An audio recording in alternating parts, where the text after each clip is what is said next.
ఎలాంటి bad habits లేవు. అంటే ఎలాంటి చెడ్డ అలవాట్లు లేవు. ఈవెన్ సిగరెట్ గాని, మందు గాని, నాన్ వెజ్ గాని ఎలాంటి ఫుడ్ తీసుకొని వాళ్ళకి కూడా మనం ఈ మధ్య కాలంలో క్యాన్సర్‌తో చనిపోతున్నారనే మాట ఎక్కువగా వింటున్నాం. మరి ఎందుకొస్తుంది ఆ క్యాన్సర్ అనేది అంత మంచిగున్నా గాని అంటే పెస్టిసైడ్స్ వల్ల పెస్టిసైడ్స్‌తో పండించిన కూరగాయలు, పంటలు వాటిని మనము తినడం వల్ల ఫస్ట్ వన్ అది. ఏంటంటే కూరగాయలు తీసుకురాగానే మనము ఒక 10 నిమిషాలు సాల్ట్ వాటర్‌లో మంచిగా నానబెట్టేసి, వాష్ చేసుకొని ఖచ్చితంగా అలా వండుకోవాలి. లేదంటే ఆ పెస్టిసైడ్స్ మందులు అనేటివి పర్ఫెక్ట్‌గా కడగకుంటే అవి మన కడుపులోకి పోయి క్యాన్సర్‌కి ఎక్కువ కారణం అవుతుంది.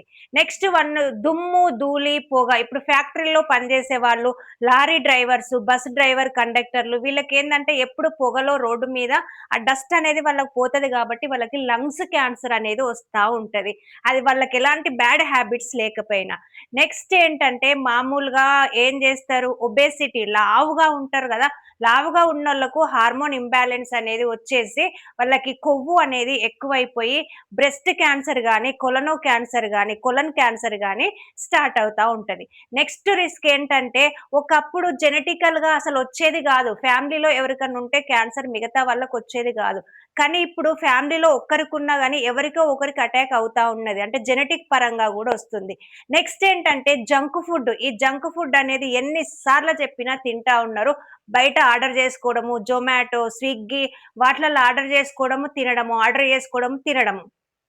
అంతేగాదు ఖచ్చితంగా పట్టించిన నూనెనే వాడండి. ప్యాకెట్ నూనె వాడితే ఏంటంటే, అందులో కెమికల్స్ యాడ్ అయితున్నాయి గాబట్టి, అది ప్యూర్ ఆయిల్ కాదు గాబట్టి, తప్పకుండా ఆయిల్ పట్టించుకున్నదే వాడండి. అప్పుడు కొంచెం రిస్క్ తగ్గే ఛాన్సెస్ ఉంటాయి. మనం ఎలాంటి తప్పు చేయకపోయినా గానీ, వాతావరణం ఎన్విరాన్మెంట్ వల్ల మరియు మనం తీసుకునే ఫుడ్ వల్ల ఇంత నష్టం జరుగుతుంది.